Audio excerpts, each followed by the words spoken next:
we were talking about. Okay, yo, what up? Yo. My legal consent. Time to weigh my soul.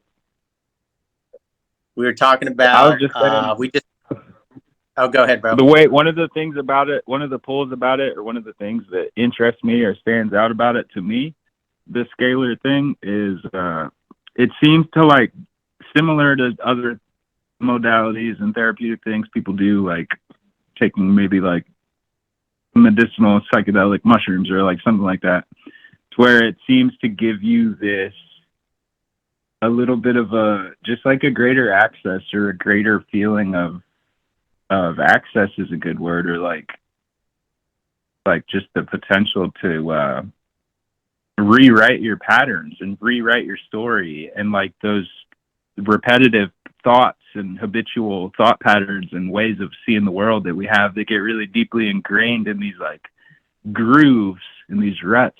It's like it's easier to like switch up your neurochemistry or to like make new dopamine receptors and get connected to new shit. You're like more freed up. Maybe it's a inner brain connection or just a thing that promotes like neuroplasticity or something. Yeah.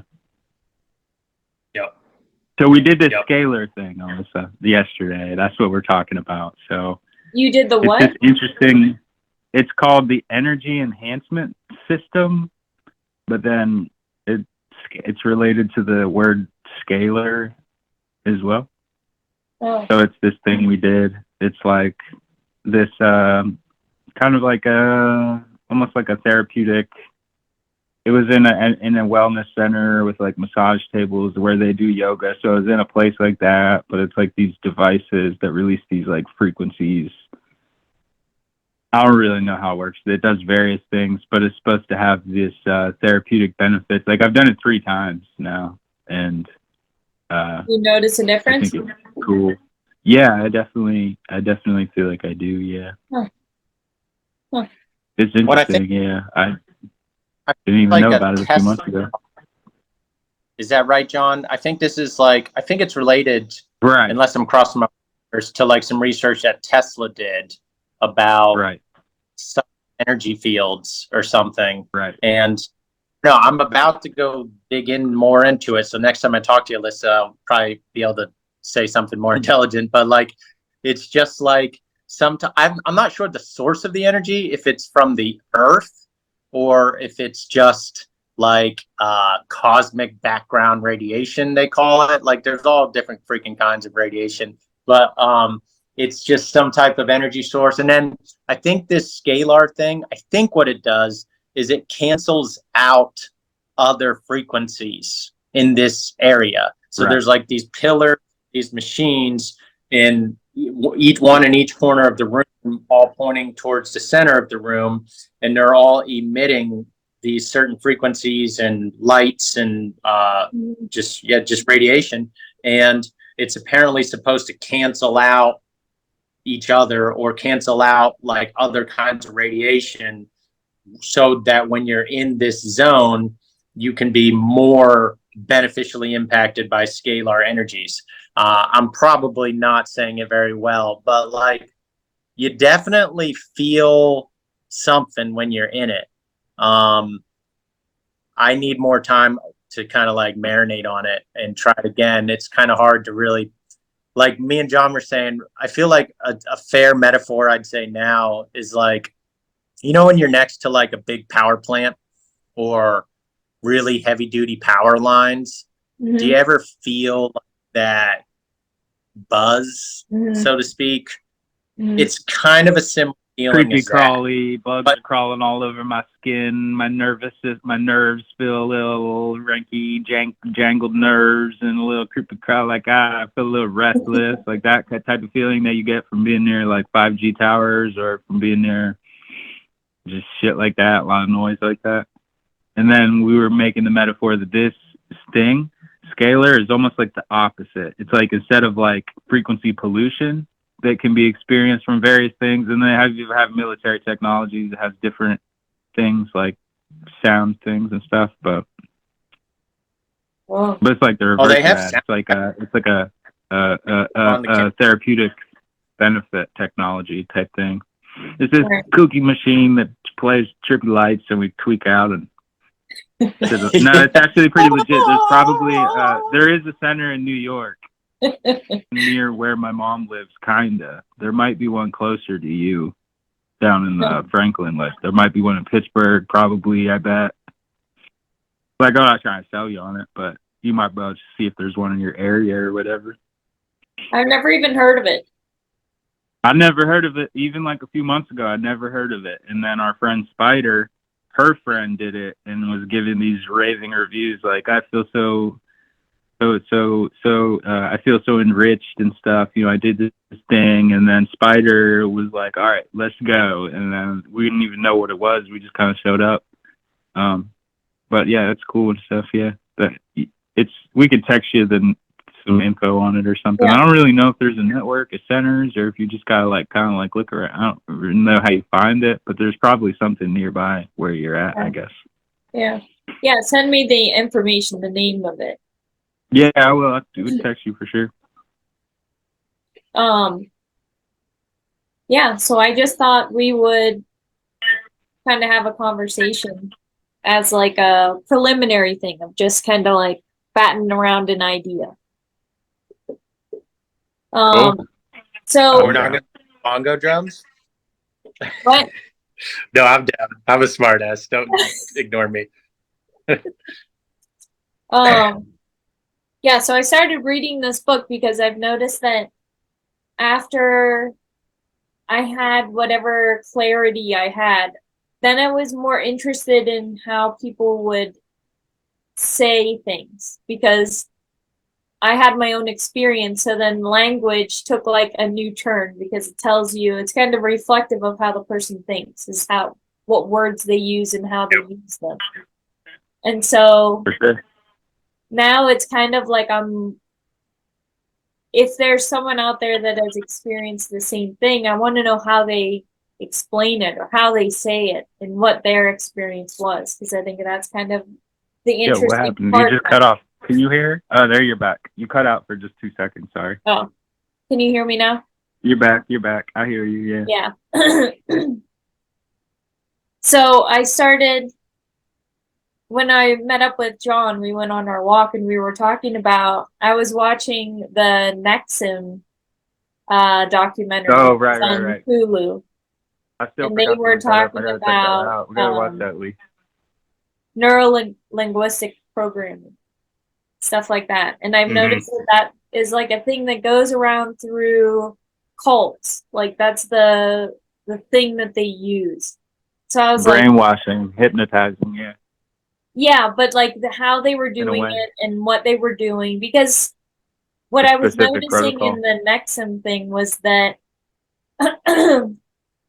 like the one lady involved, she was into neuro-linguistic programming, and that was her specialty. So that's how she got connected with the guy that became like the cult leader kind of thing.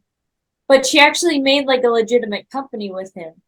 But then it came out like as things started to spiral power-wise, she kind of got caught up in all of this stuff. But I was thinking of how they were doing some of their classes was exactly like what we're talking about, was kind of like in the realm of those kind of topics. So I thought it was interesting that was who the people were getting pulled in, were the people that were asking kind of bigger questions or wanting to have more of a part in figuring out life, if you can say that. If you're, I don't know whether there is no need to figure it out, but I feel like. No, yeah, the search, even though it's a pathless path paradox kind of thing. Yeah, it kind of is like, I guess the best way I can put it is that I realize like right now there is that virtual idea of like we're in a video game now. And in some respects I kind of understand that concept, that viewpoint of it, because I do feel like it's our like one life that we're going through. But I've had other experiences too, where I feel like I've been here before. I don't know how to explain it any more than it's not my first time playing the game. I guess. Like, I feel like I've been here in another I way. agree. So anyway, I started to look into the books for NPL, or neuro-linguistic programming. And so I found this book that was like a bestseller, but it was in more of like the self-help arena. So I was like, okay, might as well give it a try, because it kind of hits that same area of like, how do they acknowledge things or say things?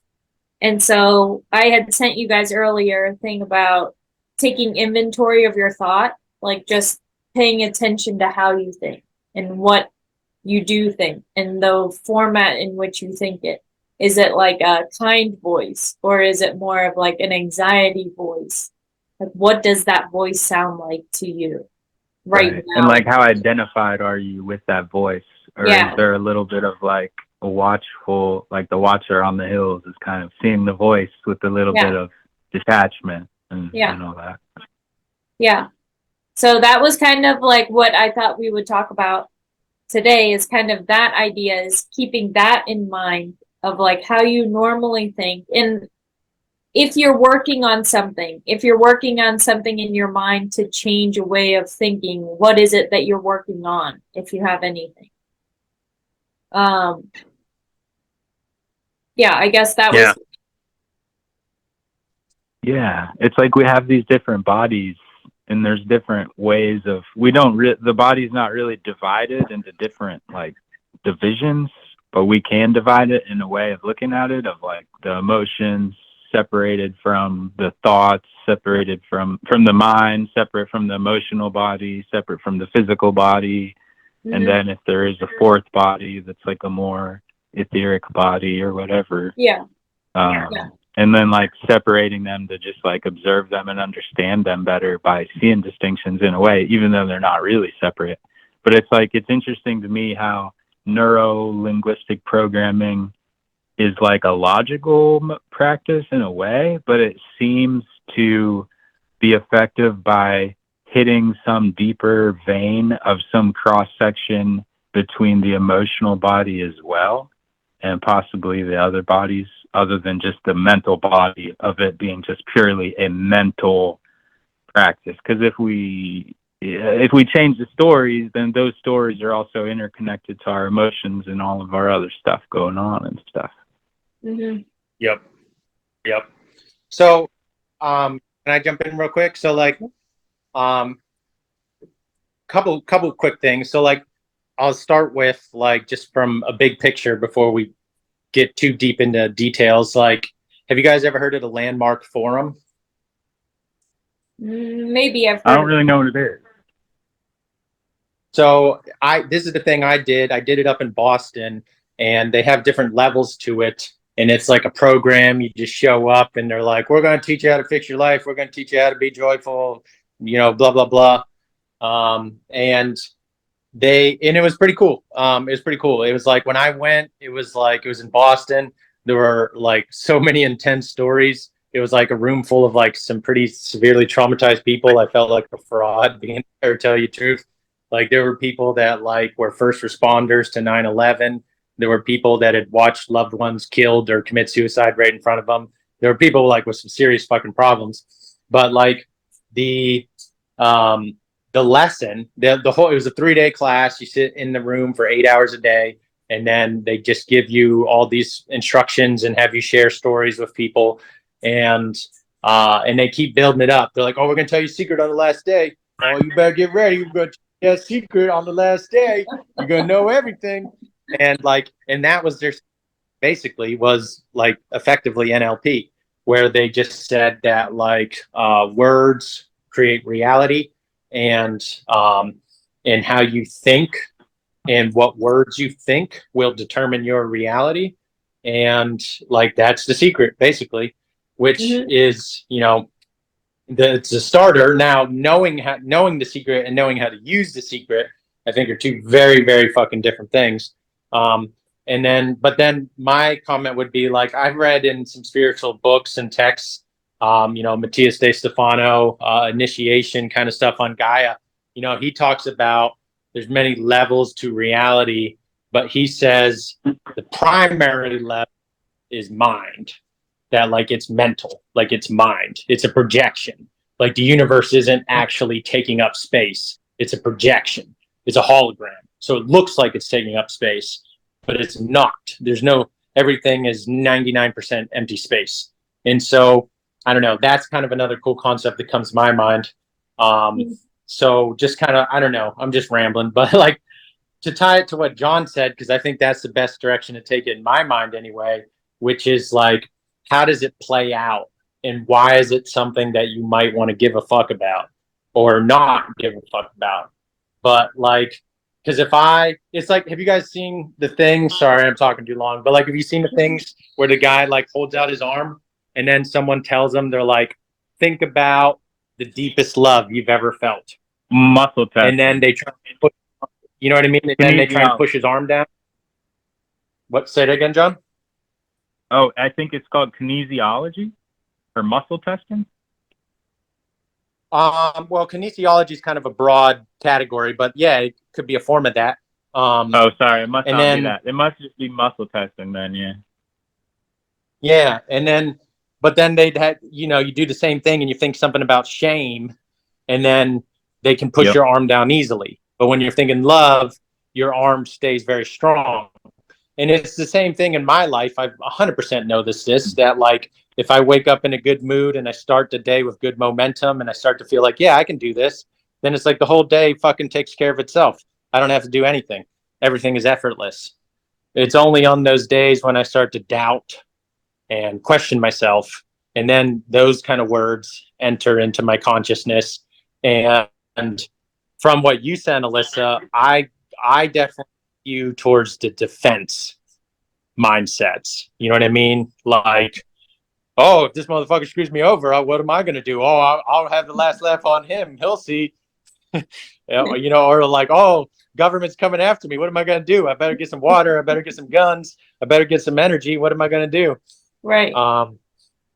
So I don't know. I'm just jumping in here, making a splash, getting everyone wet. But like, I think it's a fucking huge thing.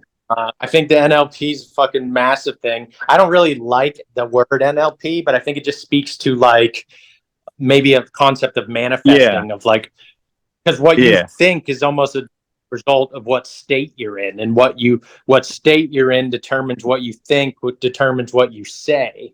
So like, maybe we want to go upstream a little bit to something more primary than even words. You know, there's like an investigative or an inquisitive like way of having a dialogue with yourself. That's like, you know, if something's going on with you and you're trying to get some clarity on what's going on or what's the best path forward based on your situation or whatever, to kind of ask yourself, like, what must I believe in order for me to believe that that's true, you know? And you kind of chase it back to its layer, you know, or whatever. Mm-hmm.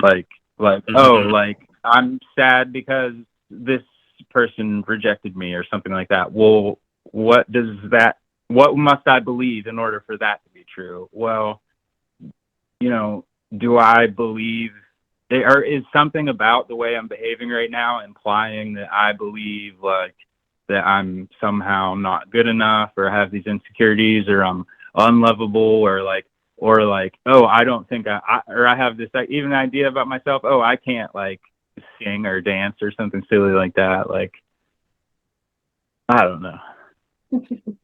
It's like, there's sometimes a more primary thing that it comes from. Yeah. And to just kind of chase it. What if we were to take it to a more personal level, like speaking from our own perspective and where we're at? So saying that if we were taking inventory of our thoughts and you were kind of paying attention to those thoughts now, do you think that you worry a lot right now in your life? I think thoughts that drain my energy because they're negative and they're angsty. I don't know if worrying's the perfect word, but general, kind of a vague feeling like that. I think for me too, it's partially like a to him who has more shall be given, to him who has not, that which he has is taken away. Like where attention goes, energy flows. So it's like, I think a good metric of what's a good thought and what's a quote unquote bad thought is like, is this thought about something I want more of, or is this thought about something I want less of? Because we're giving energy to what we're thinking about. So we want to give all that energy to something we want to give energy to, not like giving the energy to something like we're feeding it. Saying that that's true and knowing that you understand that full-heartedly, how successful are you in only thinking things that would be beneficial for you? A complete failure, but if you compare me to my previous self before, then a huge success in a way. So 0 to 100 right now, how would you say your success is? It's hard to quantify it. I don't know. Like my success as far as thinking only positive thoughts. Like knowing what you would be the most beneficial for you to do, and then the reality of actually implementing it. Being that we all know it's harder. So I'm saying, like, how hard do you feel it is? And I'm gonna say the same to Lee too. Like, we all put our own input in. You're not gonna be right, but it's like giving it a gauge the best you can. Yeah. I mean, it's definitely hard. It's definitely hard. It's like it's a moment to moment thing though. And it's never like decided yesterday or decided 5 minutes ago. It's always decided right now. So when you know these things, for me and for my experience personally, it's like I forget them all the time, but there's a deep part of myself that does know. And then it's like a touchstone that if I remind myself about what deep down, what I already know is true, but I have to consciously give time and energy to brushing up on that and kind of giving myself assurance that the truth is what it is. And I know that undeniably. And so, but from moment to moment, we forget and we lose the assurance of that. And so, so for me, it's like, yeah, I forget all the time, but hey, now that we're talking about it right now, in this moment, I can choose to remember.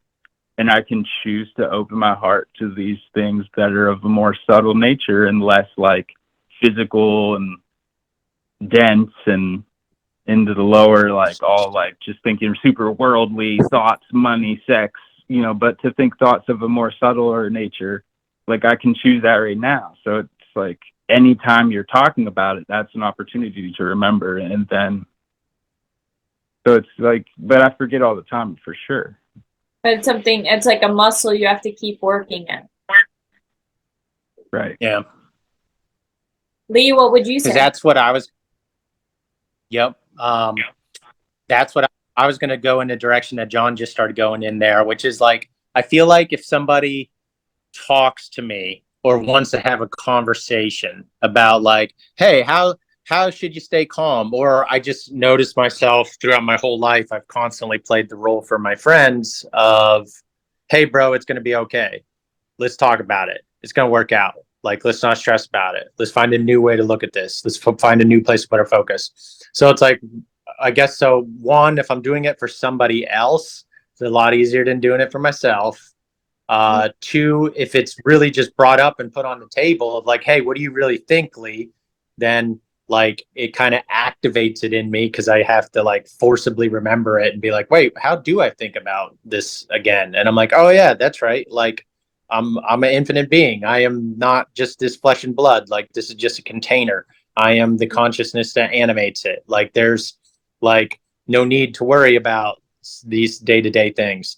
But then back to your original question of like how successful am I at it? Like moderately at best, because I constantly slip up and I constantly fuck up. And I think the thing that I would add to the conversation is like I've noticed that like, so what occurs to me for myself is like if I'm just talking about it or helping somebody else with it, then I'm good.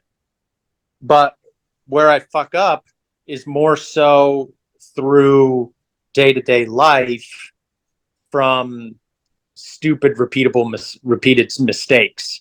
Like, oops, didn't drink any water in the morning. Oops, drank way too much caffeine. Oops, didn't work out for 2 weeks. Now my back is killing me. Oops, like haven't been So it's social like for a long enough. waterboarding effect. Pretty much. It's like Yeah. it's like the death by a million little paper cuts. It's like Yeah. my negative sensations from my body will Yeah. eventually catch up to me. And all this good fluffy stuff of I know how to talk to myself. I know how to be positive. Slowly goes out the window. And then I reach a point of just like total debauchery where I'm like, I don't care. I don't care. Fuck it all. Who cares? We're all going to die. We're stupid monkeys. Who cares anyway? So I kind of am a crazy person. So that's my. What about you, Alyssa? How do you feel? I feel like there is a different weight given to each person on whatever journey they're on, and whenever they find their answer, whenever the truth of whatever they're searching for like hits them, I think the impact of that varies. So I think that mine being somewhat fresh, like within the last year and a half, I feel like I am more centered than I was before. Like I was kind of like I was in the struggle. There's like a part of it where it's just like a struggle. Every day is uphill. Every day is like doesn't feel right. And you're trying to find like, for me, I would use the term like there wasn't color. And I knew there wasn't color, but I was like, I don't know how to get color back, but I know that I don't have it now.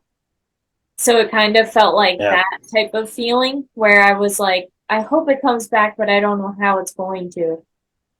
And just kind of waiting in that, but still hoping that something could be different. And then finding my answer, then it was kind of like it gave me that color back, but it was still hard to define what it was that happened. It was still like more of an experience that I experienced, and it's less transferable because it was like such an intimate experience of like all the mixture of emotions and how all of those were affected by the sequence of certain things impacted that. And so in some ways in my life, I feel like I've lived a very big life because I've already like, I kind of was someone that had left the nest early and then come back early. So I kind of feel like I'm living full circle already a life span. Like I grew up where I'm at now, and I'm coming back to it with a whole new perspective and a whole new shift in understanding what's important to life than when I left it in the first place, which was like the farther the better, the more exotic, the more you're really living life kind of perspective. And then now realizing I need none of that. But I had to like look at it, face it, have it, miss it, not have it to really get there. Yeah. That understanding. Sure. So like it's all inside of you. I think that now I am less about trying to eliminate the negative, because I've really tried to cultivate a life that is, like you were saying, Lee, like when you're in a good mood, it just goes easy. And I'm like, that's what I want. And I'm at a time in my life where I always get flashes of like the future of myself, thinking back to this time and like home video recordings of like, this is an important time. This is like the best time of my life, is having a kid to be so little and like thinking of them as that stage looking back at that photo and seeing their adult face turned back into a kid, but I don't know what his adult face looks like right now.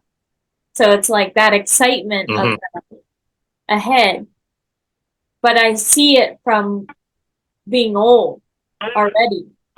So I kind of am eliminating those things that mom guilt, or am I doing enough? Am I doing enough for the security of my future? Am I doing enough as like a woman now?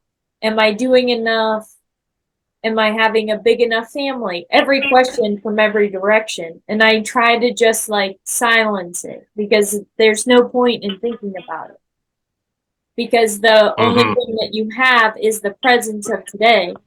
And by not giving in to those anxieties, you're actually enjoying what life is meant to be. And I'm experiencing the movie while acknowledging I will be watching this movie when I'm older because I can see it already. Yeah.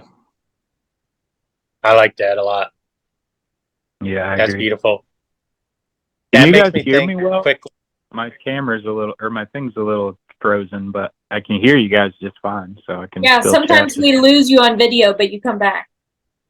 Gotcha. Well, I've never left on audio. I've heard you guys all the time, but my video's a little hot and cold or whatever. Yeah. Yep. But your audio's good. Cool, so far yeah. anyway. Yeah, it's been solid. Yeah, it's been real solid. No, So, well, I like that. So let's keep going on that, Alyssa. That's an amazing thought. Like, just, I don't know, I'm so spurred a moment. All the things go through my head. Two things quickly come to my mind for that. One is, John, sorry, this is repetitive for you. I just told you this, but like, I saw this thing, Alyssa, on Twitter about like the demise of societies. And they were talking that like the thing that is the stark signal of an empire, a country, a nation in demise, America fucking on the brink of falling apart. It feels like we, it's like I think about like what started America, and it was like, let's get the fuck away from England. Let's have our own religion.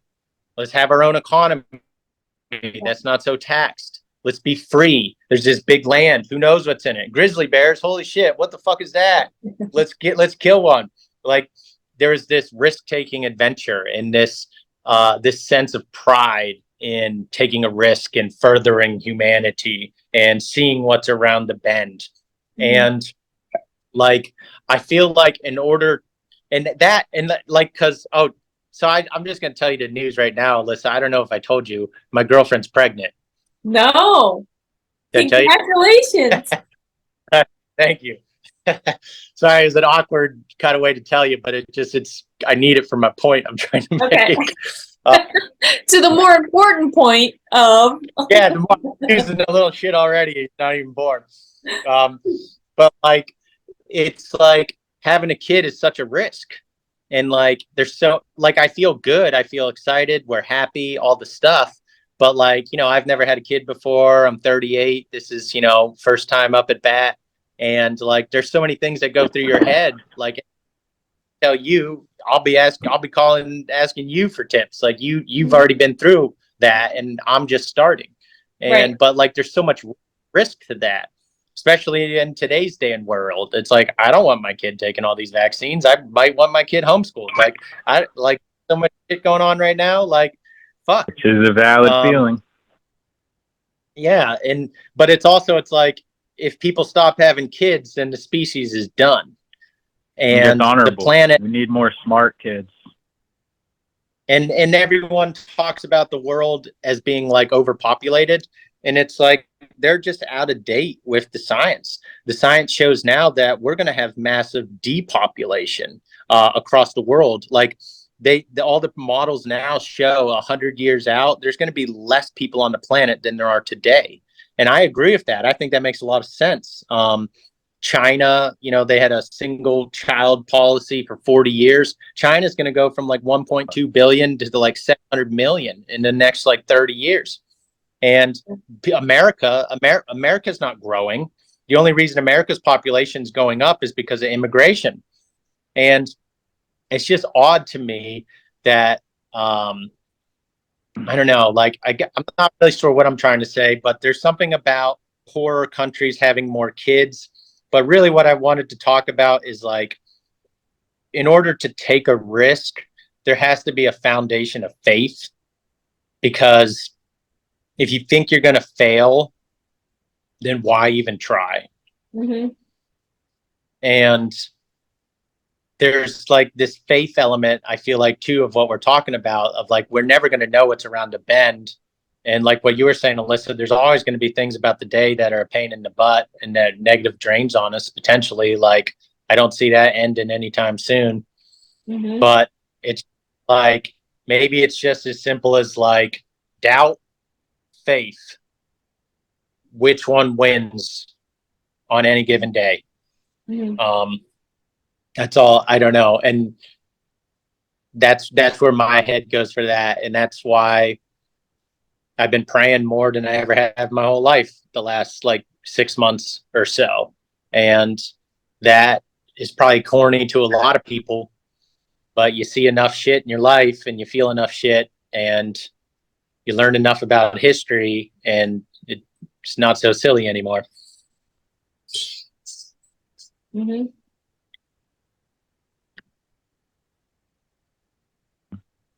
But I don't know. I have faith. I feel like faith is the main thing. Like, we never know what's going to show up, but we can always be faithful in ourselves, that we're It's a resourceful connection. enough.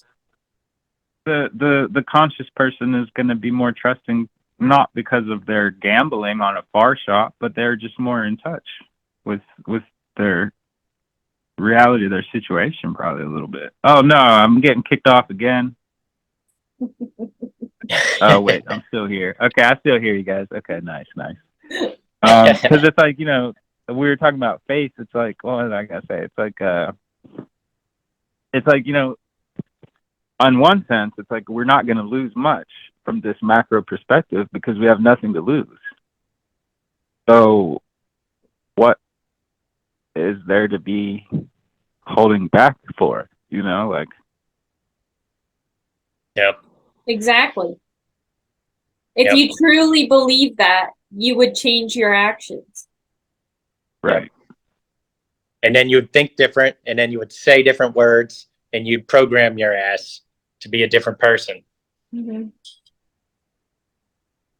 But if you believe it, you don't have to live a lie. Yeah. Like, you really have to just, like, the decisions are made from, like, it feels right. It's not against my intuition to do that. It is my intuition to do that. Yeah. Mm. It's like, what comes to mind to me is like, we all need to unlearn so much. We've been trained to play it safe by society. We've been trained to not act weird, to not say Yeah, I just flippant want to chime in. things. Earlier, I wanted to say, I think that the NLP society does on us as a whole. Oh, absolutely. Culture. Yeah, culture as 100%. a whole. The NLP is us all fucked up sideways and all kinds of stuff. Yeah. Oh, I'm I back. think that's what Alyssa was saying. Is that what you were saying, Alyssa? That you found out about the NLP from like that documentary of how it was used for nefarious purposes? That was a cult. Mm-hmm. But I noticed that it was used within like cult scenarios. Like, I was watching today Twin Flame, which was on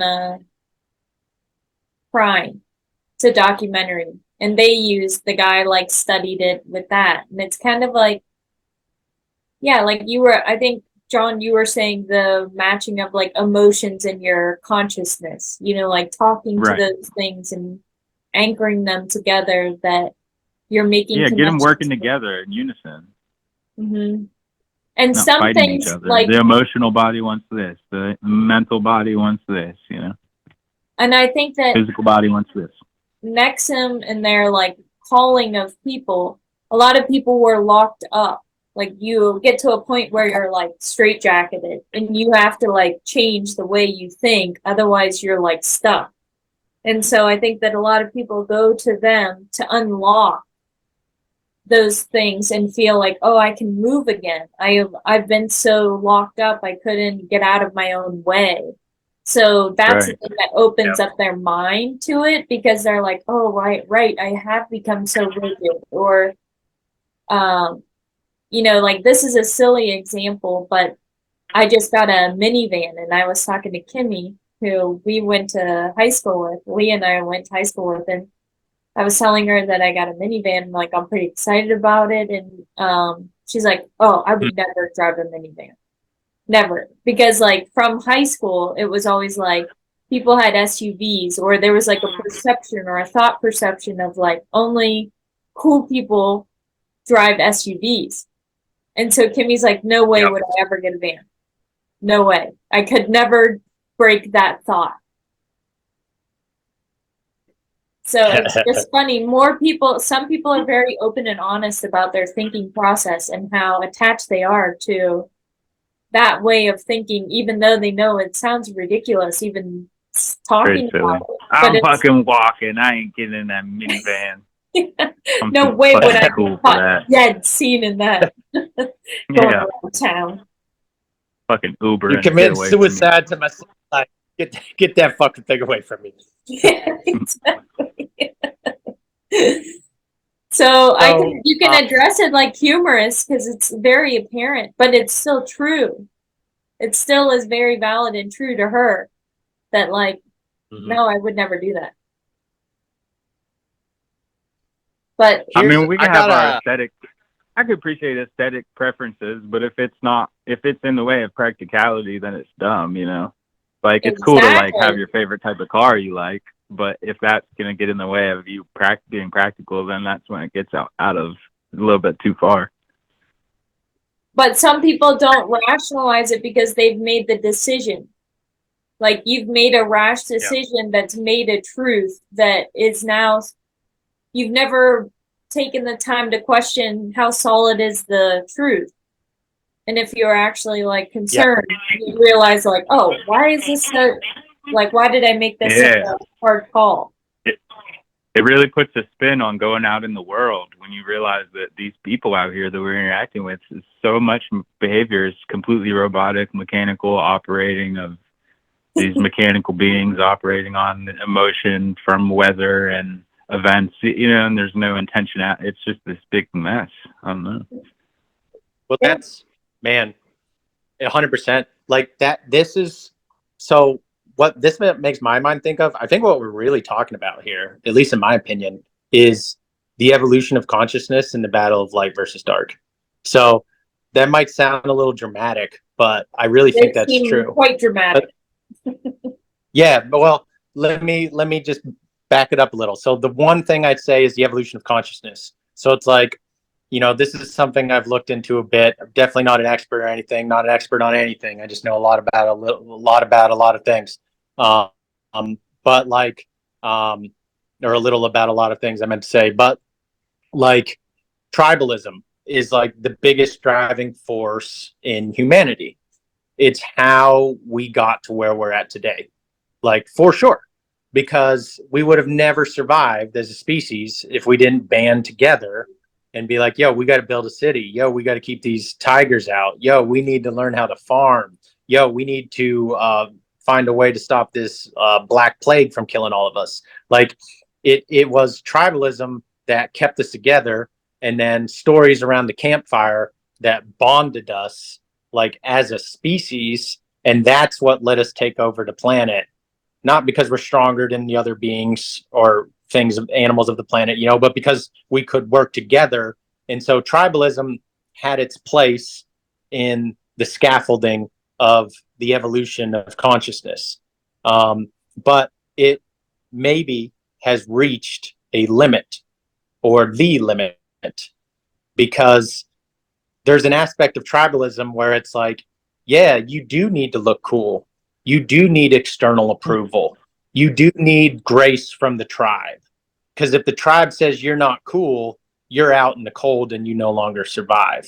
So that, I think, is deep, deep, deep in our genes, like, as an animal that we are. That, like, we are built to go with the herd. And so the evolution of consciousness, in my opinion, is a evolution to a place of more mastery, which is a place of more responsibility and also a place of more control. And that a master is not somebody that goes with the herd. A master is not someone that drives any car because he's concerned about what anyone else thinks whatsoever. A master is like very much concerned with what they are doing and what the purpose of that is. And like, and I think this shows up in fucking like all areas of life where it's like, you know, you look at what the best of the best in the world do. They're not doing what everybody else is doing. Like, not at all. I like one of the most obvious examples to me is like stock market and finances. Like, if anyone ever tells you, "Oh, go buy this stock, it's hot," do not listen to that person because that's how the game works.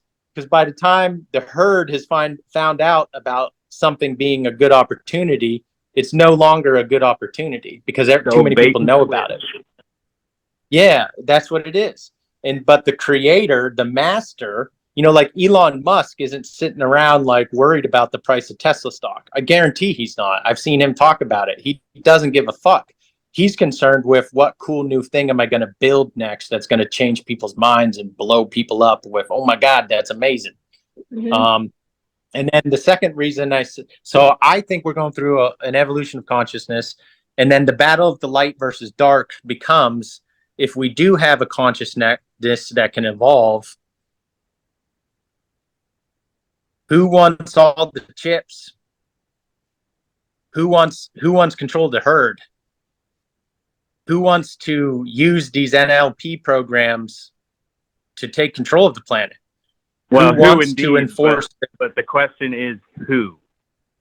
Not like who, but like who as well. You know what I mean? I do, yeah. So it's a multi-layered question, but that probably deserves some explanation there because we know each other very well. But I don't context. know. So you is in the fullness of the self, divine self being everything, as opposed to separate self being one person's mind and body. Mm. Basically. Mm. Well, are you talking about big U with a big Y and then little U with a little Y? Yeah, exactly. Yeah. Yep. So just as we kind of describe it, Alyssa, like I'll just steal this because I liked it from some guy's Instagram post the other day. He was like, the ocean, that's God. And in fact, that's us. And then you take a cup of water and you scoop some of the ocean water out into that cup. Now the water in that cup is like spirit. And then he said, and then you add some red food coloring to the water in that cup, which personalizes and individualizes that small segment of water. Now you have a soul. And the cup is the body that holds the soul. So it's, you know, are we talking about you as your present incarnate consciousness now in this moment? Or are we talking about the part of you that is connected to the ocean and is the ocean, if that makes sense? Right. No, it's not the type of thing that's going to get 1 billion people like our podcast is jumping because of this topic, but that's it. The question is this is what it is. It's, are you a part of God? Are you a part of the universe? Or are you the fullness? Yeah. Oh, I'm frozen up. Oh, there you are. Well, I think that's the ultimate question. And we're all asking that, right? We're all trying to figure out, is our actions really taking a stand for what we believe or understand as true? Yeah. Right. Yeah. And I love the social accountability of like, there's a lot of useful things about group work. Like one, just, I think it goes without saying why this is so many reasons it's useful to have fellow people to have this, their companions for this similar similar interest. Because it helps you to be seen and to be heard and to be understood and to feel accountable in a way, or inspired, and like, I don't know. Mm-hmm. When I like, just to get back on a personal note here for you, Alyssa, like, you know, you asked before, like how we do throughout the day. Like that's one of the things that's been slapping me in the face a lot lately, where I'm just like, I'm still at this job that doesn't resonate with me at all. And like they got me doing a lot of things that, you know, I don't really agree with. And I don't, you know, it's become pretty obvious to me that like there's no captain at the ship at the helm. Like there's a title for that. Like, yes, we have a CEO. Yes, we have a board of directors, all the stuff. But like, there's no captain at the head of the ship. There's no one that's like navigating the whole thing intelligently and for a singular purpose. Like, it's just a hierarchy of bureaucracies. It's like us as individuals. What do you mean? Like we can become segmented as individuals in the same way, where we have a multiplicity of identities within us. So it's like one version of John wants to wake up at 6 a.m. and work out, but then another version hears the alarm clock and wants to go back to sleep, because there's a split, there's a division, a multiplicity of the identity. That's exactly where it's going. That's the perfect way to say it. It's like schizophrenia. Schizophrenia is like multiple personalities, when the brain is flipping back and forth between different personalities, and then we say, "Oh, that's a crazy person." We're all schizophrenic, and we're all a little schizophrenic. But a large healthcare organization is even more schizophrenic. But that's what we're talking about. I think too is internal alignment, because if you're super duper aligned internally, I think like you minimize the schizophrenia, which maybe is like just a form of like distortion. You know, instead of like a nice clean note of a C, it's like, you know, it's like you're getting distortion to your fucking whatever it is that is you, that energetic fucking field or whatever.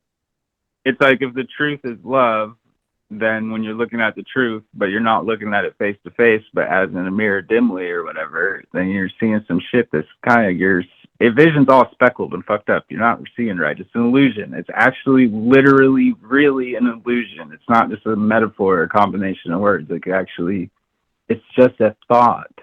The whole thing, the whole experience, the body, the world, it's just a thought. Crazy. Which makes me think we should retrain ourselves to be more bold. I agree. To have more fun. Live dangerously. Build your house on the slopes of Vesuvius. Go out into uncharted seas. Well, don't you feel like that's kind of what the time period that we're living in is? Is like 100%. Yeah, like we've reached the epitome kind of in a lot of ways to life being simplified. Like it's going to continue to be simplified, but there's still like the convenience of everything is already here. Yeah. Yep. And we had the boomers, the helicopter parents, right? The most prosperous generation the world has ever seen. Our parents, the boomers, widely regarded helicopter parents, which is like a term the psychologist came up with for kind of like, you know, I'm not saying you were raised fully this way, Alyssa, or anything. We were a little bit, not as bad as most, I think, though, of just like obsessing over your safety, obsessing over your child's needs, giving your kid anything they want, babying the shit out of them. Like that's got to be the peak of something, because I can't imagine that lasts forever. There's no way, man. Society would crumble.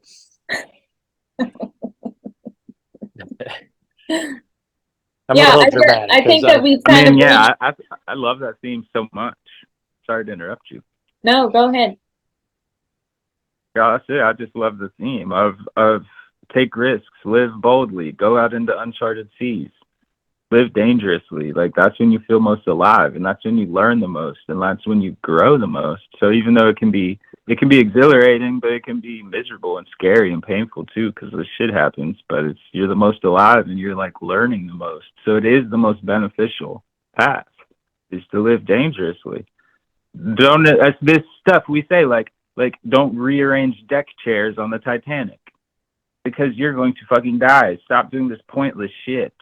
Like, you know what I mean? Like, you don't have very much time left. And so some of these things, you don't know how much time you have, and it's not left. Even no matter how much you know it is, it's not left, because when it's over, it's not going to be much left. And so, you know,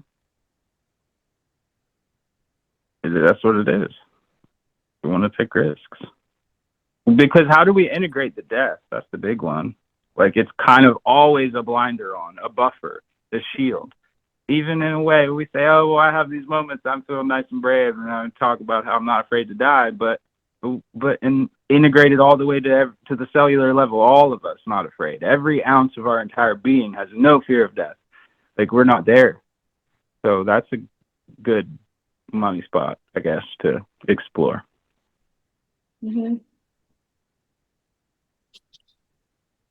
Well, here's a question for you guys then, with that theme, John. So just trying to recap it. So it seems like we're talking about, you know, we started with NLP, the power that words can have over our own consciousness and other people's consciousness. And we started to swim upstream from that some and say, hey, what's before a word? It's a thought. It's a state of being. What are the things that impact that?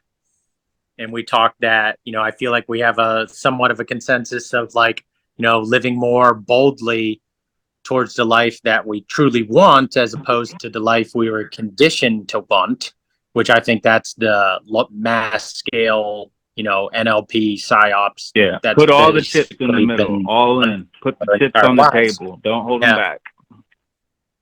So with that preface set, what do you guys think holds you back from living more boldly? And, you know, and I don't think this needs to be said, but I'm just going to say it anyway. We're all intelligent people. We're not talking about stupid risks just for the sake of stupid risks. We're talking about things that make us feel alive, give us purpose, and call to us. Not just random chaos for the sake of random chaos, but like, I want to go talk to that person. I want to go start this business. I want to give a speech, you know, like, or whatever the heck it is. Like, what do you guys think gets in the way for you? Or living more dangerously? Forgetting the law of, to him who has more shall be given, to him who has not, that little which he does have shall be taken away. Where attention goes, energy flows. So failure to integrate that lesson into daily life, because focusing on what's holding us back, as opposed to when we're just focusing on where we're going, for me, is giving the energy to the more appropriate thing based on our goals. Mm-hmm. That makes sense. Mine's somewhat similar to that, because I would say, you know, there's times where you're pressing the gas in your life and you're trying to, like, get somewhere or get to another level or achieve, bump up. And I think that I'm not on the gas right now. I'm kind of on, like, enjoying the scenery. I'm trying to, like, take it all in. So being, like, depending on where you are and what you're trying to achieve, what goal you're trying to go for, like John's saying, depends on where you put your energy. So I think that in some respects, I could answer your question in a career sense and say, you know, I hold myself back from a career because I have a family, or, like, I'm trying to figure out that dynamic where I want to be present in my family's life is more important to me at a certain time and age that they are than a career is. But in my peer structure, that's very, you know, not common now to be someone that wants to be Yeah. home and be with your kids and growing up with them is almost not the right thing to say now. It's almost like I should be wanting to achieve more. I should be wanting to strive for something else. So I think understanding the cultural push, like what is the tide or what is the current of the culture? What is that push? Am I really affected by that as much? Or my truth is saying like, no, I want to do something that isn't necessarily what the masses, I'm not with the herds of sheep going a certain direction, but more so I can stand. Get out of there. Yeah, totally. Yeah. So I think just having that. You can still be in it. You're just not of it, but still in it and still with those same relationships. Absolutely. You can step into it anytime you want, you know, and sometimes you step into it without realizing you've stepped back into it. So I think it's not an easy thing to do, but I'm focused on trying to not have anxiety by not feeling the urgency that other people feel in their life. Like I need to get somewhere, I need to go somewhere, and being okay with not having that feeling and not needing that feeling or even holding a place in that conversation. And I think it's a distinction between when that urgency is coming from an inward, a true passion, or a true, like if Van Gogh, you know, like Van Gogh just like felt all this shit in his heart and he's like, I just want to paint, like so fucking bad, like painting all day. That's all I care about. And so for him, he may have had a sense of urgency in the sense that he's like, this moment is another fucking opportunity to paint. I better do that.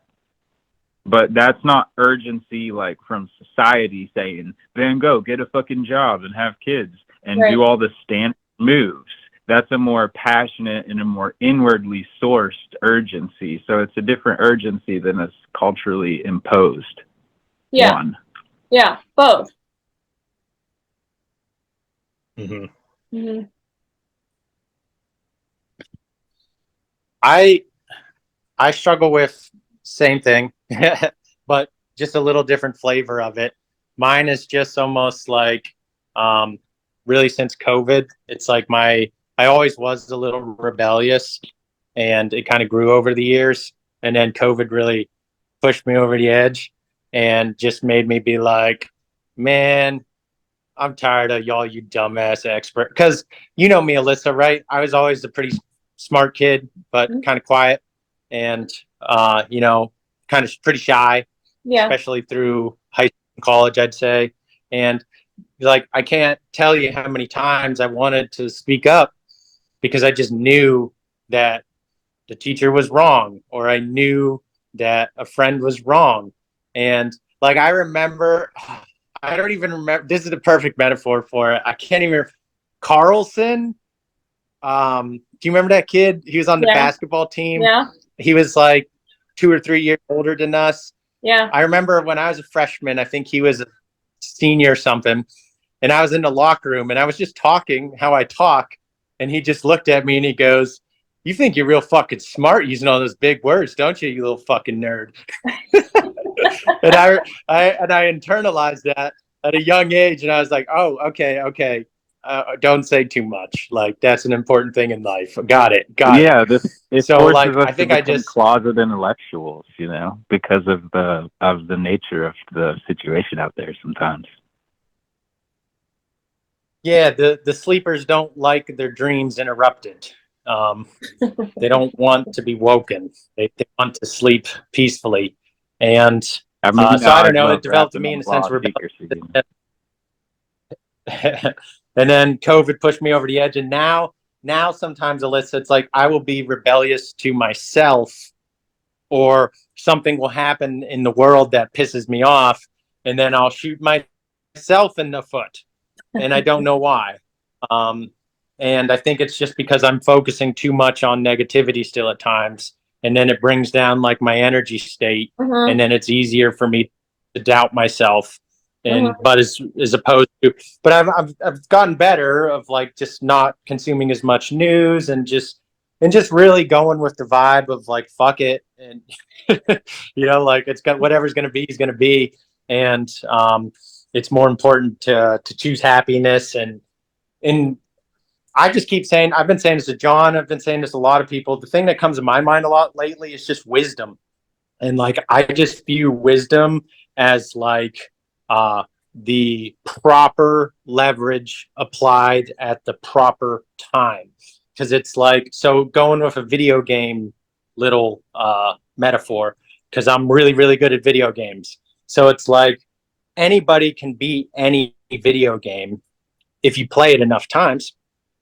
Because if you play it enough times, you know exactly how the boss is going to move when you get to him. Oh, he's going to shoot a fireball, and then he's going to slam 3 times, and then he's going to roll to the right. And then so then it's easy to beat him because you know what he's going to do. So you have the ability to apply specific leverage at a specific time to be like, oh, roll left, punch him in the nuts, roll right, slap him in the ass. And like, I don't know what kind of game this is, but I kind of want to play it. But like, that's where my head goes to of like, how do I stop shooting myself in the foot? And how do I just focus on what works? Because I know it can be done by anybody.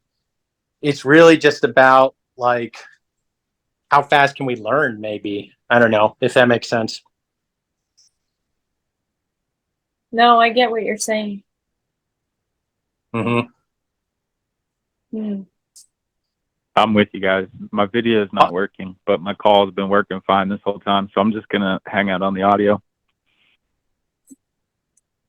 Sounds good. Unless you want me to hop on, no worries. So, okay. So I'm just going to ask the obvious question then. We all said the same thing.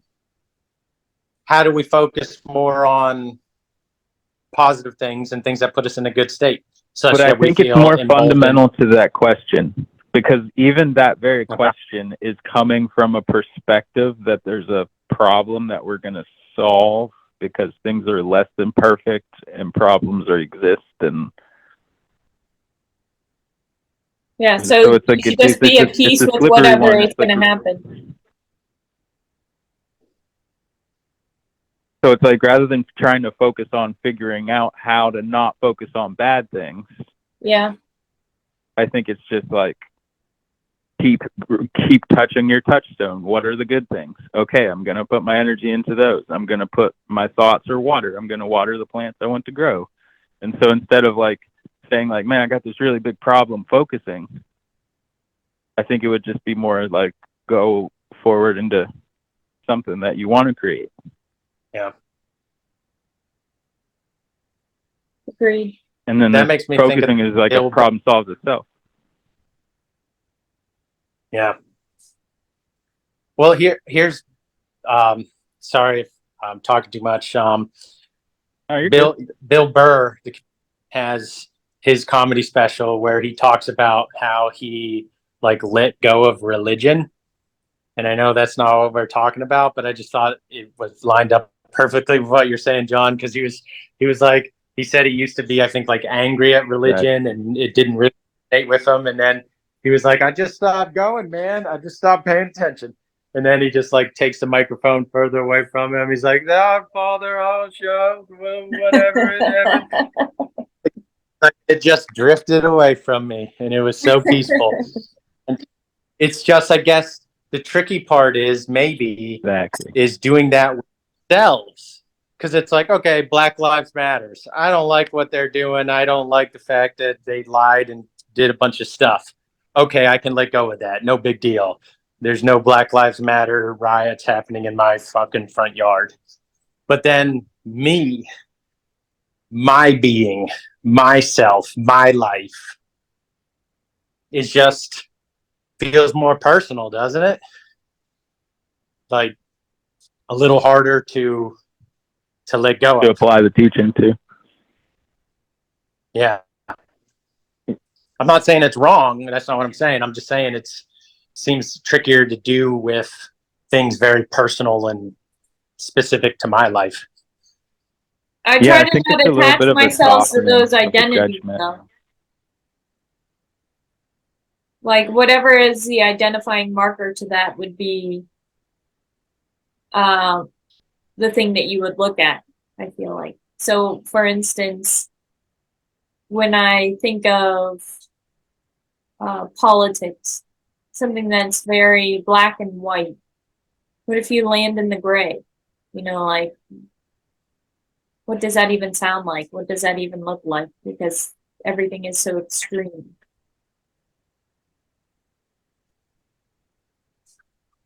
Can you keep elaborating a little bit? Sorry, I'm not sure I totally get it. I don't know. Let me think about the idea. I'll get back to you. Simmer on the thought. Sure. Cultivate it more.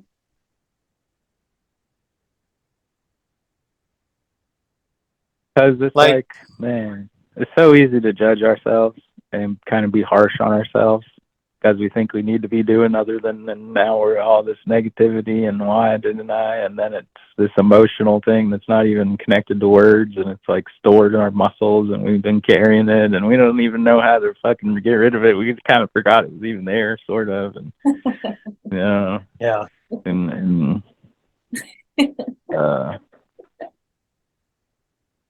can you guys hear me? Yeah, I can hear Oh, you. yeah. Cool. Well, there used to be like rites of passage. That was an idea I used to be really into a couple of years ago.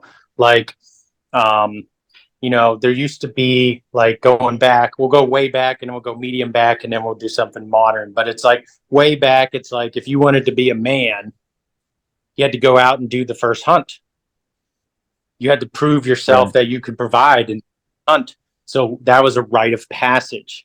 And then, like, you know, in like maybe more like Renaissance area, it was like the big concept, big back then, I think, was like apprenticeships. And so, like, they would, like, I remember I saw something that was kind of interesting on like the Dutch glass people. Like, the Dutch had all the intellectual like they had all the secrets on how to make the best glass in the world. And back then glass was super important and it was hard to make. But like you would have to serve as an apprentice for like 20 years or something just to get the secret of how to make it. And you would pay your dues or something to get to it. And that's something I feel like is sorely lacking in the modern world, is somewhat of a concept of a rite of passage, of like that you have man, I guess like it's like it's hard to make it just one rite of passage for everybody because there's such a variety of ways people are. So it's like people need to almost create their own that might be different for different people. But I agree that it will be really beneficial and good to have more of that type of thing. Like when the Native Americans, it was the vision quest. They send you, load you up on shrooms and go chill in the woods alone, tripping for a week. Or maybe that's a crude way to explain it, and maybe they would, maybe the elders would say it differently or whatever, I guess. But that kind of idea. That's my kind of rite of passage. But yeah, today it's hard because we can't just say everyone needs to take 10 grams of shrooms alone in silent darkness, because like that might not be everybody's thing, you know? Or like you got to go hunt a fucking bear with your bare hands. Like that might not be everybody's style that they need to prove themselves in. So it's like it needs to be more flexible. It does. Or they need to be more malleable to finding it themselves. Yeah. Right. Yeah. Because that involves consciousness. It's individual taking the power back. Yeah. Because before, with the tribalism thing, it was mostly like you didn't have any options really. Like if you were a man, you're going to be a hunter. You're a woman, you're going to have kids and be a gatherer back at the tribe. Like you didn't have a buffet of options like we do in the modern world. But now I feel like consciousness is evolving, so that demands a more skilled approach to find your own mentors, find your own rites of passage. Really just like the simple basic bitch one that everyone knows and talks about, just exercise. Like everyone putting themselves through some kind of exercise. Like my personal opinion is like it's non-negotiable over the long haul to at least do something if you want to keep your physical state in a good place, so then that you're not plagued by pain and other things that are going to drag down your consciousness. But I don't know. I think it's just growing up in Like- this traumatizing world, man. I think that is the rite of passage, and I think that's why some people are fucked up, is because they messed up the rite of passage. And the rite of passage is being a sane, conscious, normal person after you're brought up in this fucking traumatizing society. That's the rite of passage. Hey, that might be true. That makes sense. You're here. Yeah. It's true. That's a good point. Yeah, Well, that is true. It's even like, men weren't supposed to cry. Like, I feel like that's finally now. Well, now men are women and women are men, but like, it's like, it used, the story has been forever. That's how our father was. That's how we were raised. Absolutely. Don't show emotion. Don't cry. Yeah. Don't be a little That's pussy what bitch. we were taught. Suck We it were up. taught that. Yep. Don't be a fucking Mhm. pussy, man. Our father never. Get it together. Yeah. The only emotion we ever saw was anger from our father, for the most part. And like, that is stunting of the human organism. It's like trying to live life with an arm tied behind your back, but it's on your emotional body, not on your physical body. Right.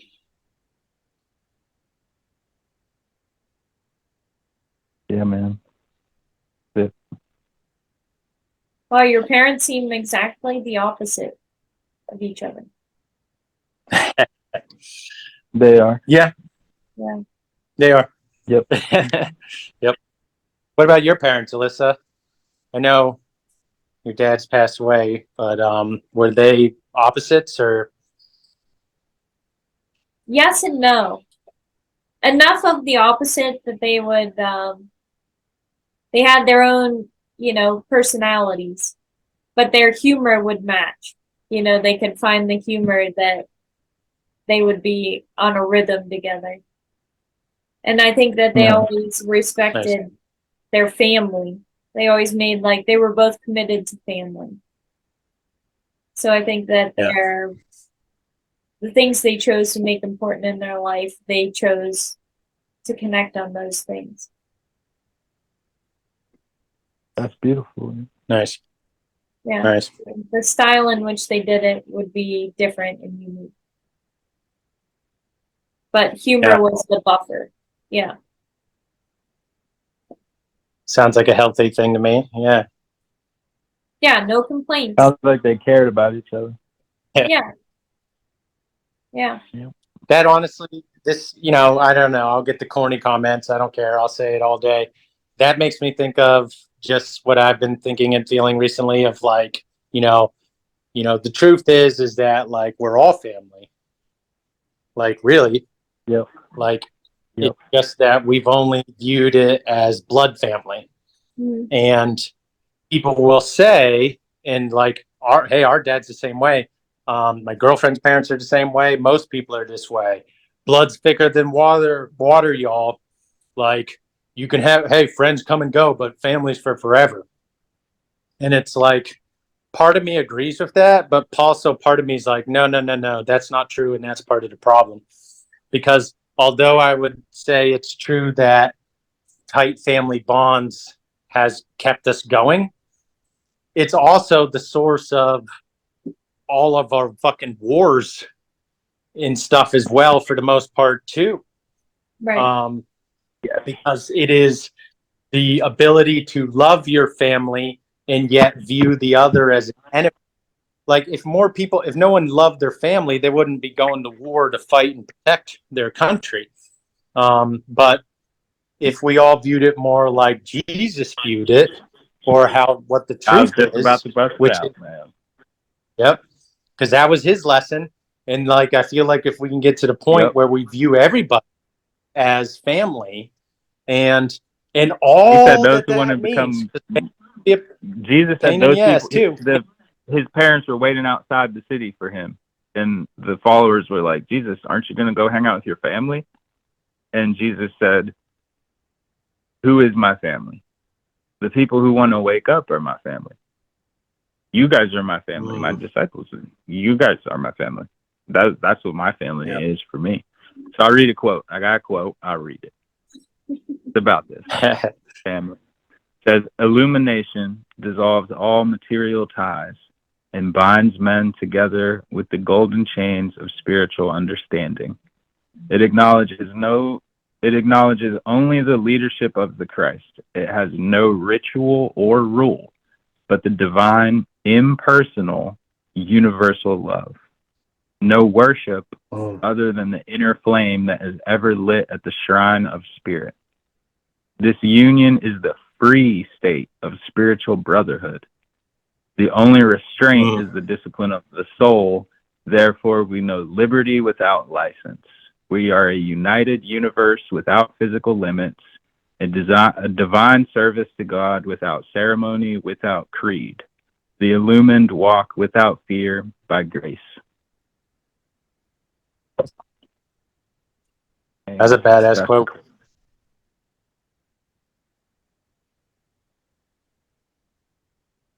So because we do have families, but we have bigger families we don't know about, or we don't remember them. Yep. Well, and also it's like, how many people have been abused by their family? Yeah. Most. So many. Most. Yeah, I would say most. Not intentional. Not saying it's malfeasance or like hurt people. Like, yeah, it's just hurt people, and the sins of the father are visited upon the son. And it's just, this, and it's one of the aspects of love. Because I was going to ask you this, Alyssa, because I know your newest born is still super young, so you probably haven't seen this yet. But like my pale comparison metaphor from being a cat dad, because we have 3 cats now, is that none of the cats want you to give them love while the other cats are watching. That like violates some kind of cat law, like where they're not cool with it. And I was thinking about it. I'm like, it's just attention and love. They want attention and love. And if they see you giving too much to the other cat, they start to feel like, oh, that's the favorite one. I'm second string. And it's like, there's this element. I'm such an inferior fucking house cat. I am the fucking shittiest house cat ever. Fuck. Fuck my life. I'm going to get no treats now. Oh, man. I'm not charming. I'm not entertaining. I'm not good company. Fuck. But I don't know. Like, you see where I'm going with this, though. I suspect that, like, this jealousy factor or this desire for love and intention, which often becomes the seeds of problems in a family, is also an aspect of love, or maybe at least an aspect of immature love. And a more mature aspect of love, I think, is what we're talking about, which is not this reserved force that's only given to a special few, but this abundant ocean that is the universe itself and is what we were all made of and the intention from which we were designed in the first place.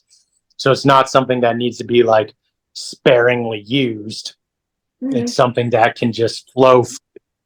Because I've experimented on it of looking at other people like family. I've done this for many years now, actually. And I can't do it with everybody, but I can do it with most people. And I will say, selfishly, it makes you feel amazing.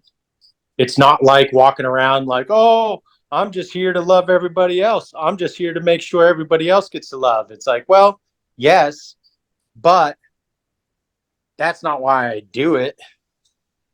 I do it because it makes me feel good. And it makes me feel aligned with my truth. That's the natural flow is love. That's just the flow of nature. Being in tune with it. Yeah. The creator's grace, maybe.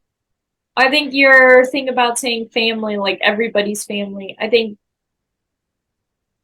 it's hard to find compassion for people who are struggling when you don't speak of their struggle, you just see their reaction to something.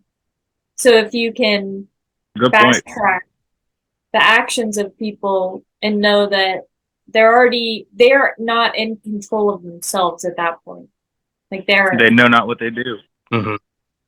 yeah, so it kind of is that feeling of everybody as family is a way of finding compassion or leeway of I know someone close to me that beyond the level of pain that they're feeling, there's a lot of care and love there, but it's hidden under a lot of struggle. You can then kind of tap into that compassion for other people much quicker if you can transfer those feelings to complete strangers from people that you do care about, but understand that their actions can be read the same way. I love what you just said. Well said.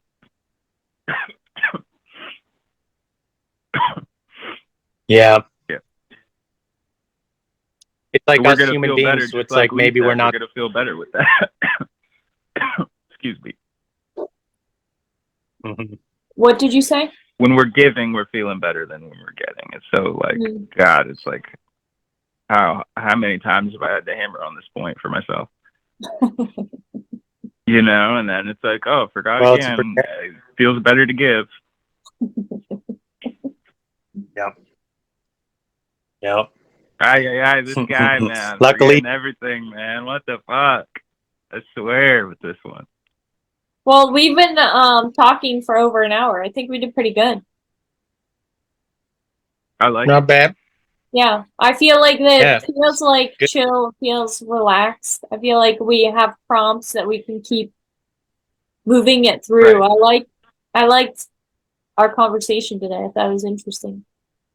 I agree. I feel that way too. Me too. We can post it if you want. I'm not scared. I got a YouTube channel with maybe like 60 or 70 subscribers. But if you got a channel and put it on yours, I don't care. I like it.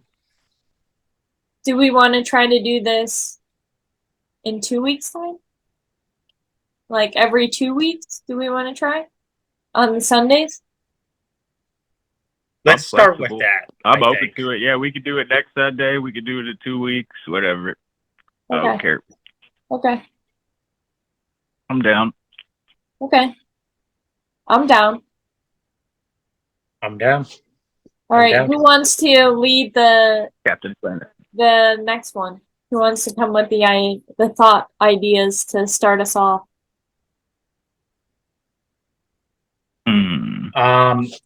I'm a really big ping pong player, you know. I don't come forward. I don't have a message for the world, really. Other than just like I want to play ping pong and conversation. I want to bounce off what you say. Yeah.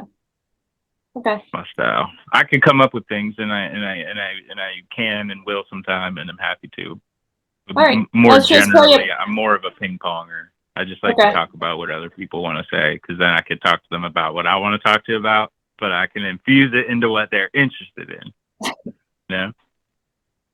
It's manipulation. No, I'm just kidding.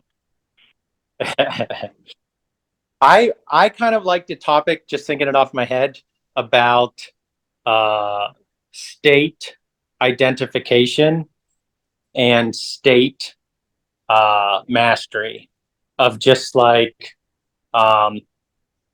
trying to have a personal conversation about that a little bit, because it's like I don't know, I think it's an integral skill. I think it's super important. I think it's connected to this conversation, and it's where I personally slip up.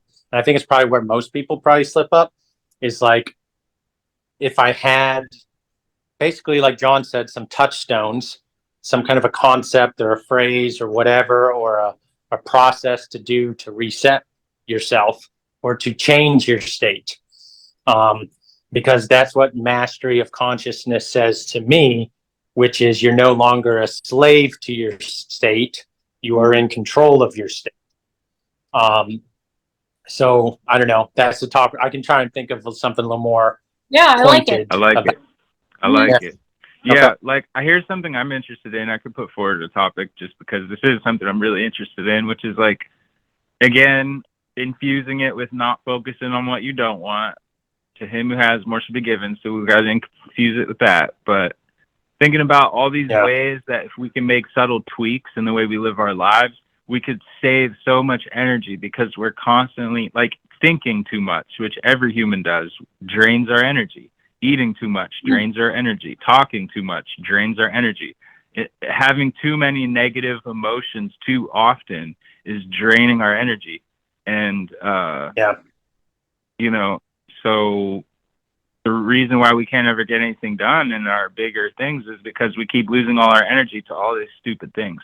So that's what I'm interested in, is how do I like get the multiplicity of eyes, which is like John wants to wake up and work out. Oh, well, the other John, Jekyll and Hyde here doesn't want to work out. You know, there's not an alignment. There's a split in myself, in my psyche, in my, you know, and so it's what I'm interested in is getting rid of that split, binding the cleavage, as it was said before, making the separation whole together. And then, so that's what I want to talk about. I like both. And maybe they'll intertwine. Who knows? You never know where the conversation goes. Right. It has a life of its own. We're just we're the bystanders, and we just let this magical force work itself through the big phones we're holding. Yeah. Exactly. Cool. Well, I'm glad we did this today. Yeah. Yeah, likewise. Thank you. Yeah. I'm pretty stoked. Let's continue. I'll text you guys and keep us, see how time works on the Sunday, and I'll keep us all connected that way. But you two are always talking, I'm assuming. Yeah. Yeah. Yep. Where are you that sounds at, good. John? At Lee's house. Oh. Just in a different room. I was like, it'd be dorky if we're in the same room, you know, because we're like, we have our own phones. We might as well just do it separate, you know. I say we try both. Maybe you'd like sitting at the table together. If it was like what I want to do so that we have it showing us on a couch, but I'm like holding the phone. Yeah. It'd be nice to not have to hold the phone, but to just have it mounted. So, you know. Yeah. Do you have a tripod? I got phone holders. Yeah. I do. I already got all the stuff. I just have been so crazy. So like, this is what I want to do, Alyssa, because like this blue couch, I have a green screen. I want to put it behind the blue couch, and then we can have an effect going on the green screen while we're just sitting on a blue couch. Is kind of what I'm thinking. Yeah. Because we've had a lot going on here. I'll show you real quick. We just had all this shit done out here. We just had all this concrete put in. Whoa. And I got a shed being delivered. Shed being delivered on Tuesday. But there's my truck. And so we just had, so like my driveway ended here. You can see the color difference. Yeah. And then all this like lighter stuff we put in just kind of dovetails there and goes the whole way out there. We're going to put a shed way back there. Maybe put a basketball hoop in there or something. Yeah, you gotta bring your hoop. That's going to help me get my life freaking a little more organized. Yeah. That's great. Yeah. Because you can see it's a fucking mess, man. We got stuff everywhere. Hey, Matic. Yeah, buddy. It's starting to get cold here. The leaves are starting to change.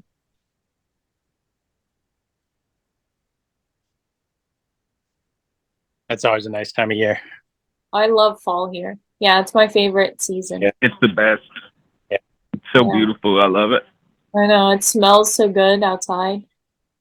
That's my favorite part, is the smell. And sometimes maybe just like 10% of the air has burning leaves smelling, but then the rest is like the regular leave, just the normal woods smell. Yeah.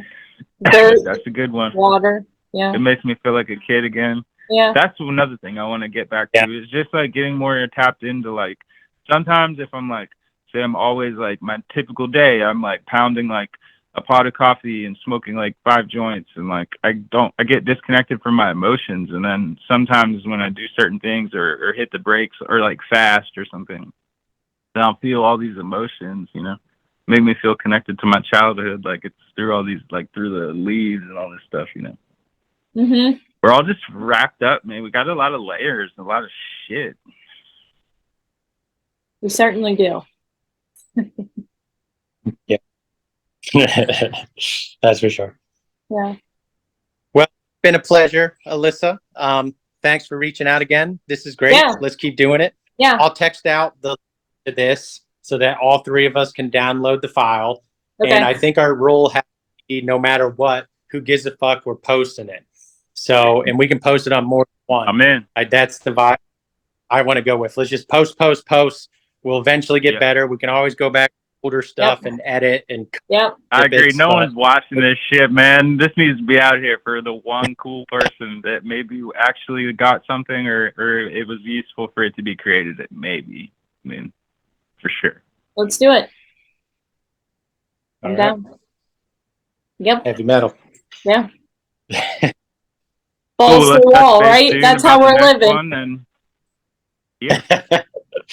Yep. I'm gonna be on that wavelength with you, Alyssa. Parent life, baby, going crazy.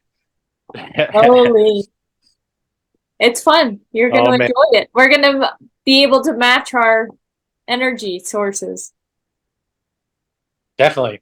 I'm looking forward to it. It's much needed change. I've been Peter Pan long enough. Time to grow up. Congratulations. I'm excited for you. Thank you, man. Yeah. Thank you. I appreciate that. Awesome. All right. Well, Good stuff. until the next Sunday. cool. Love you guys. Peace. The next- Toodles. Bye, guys.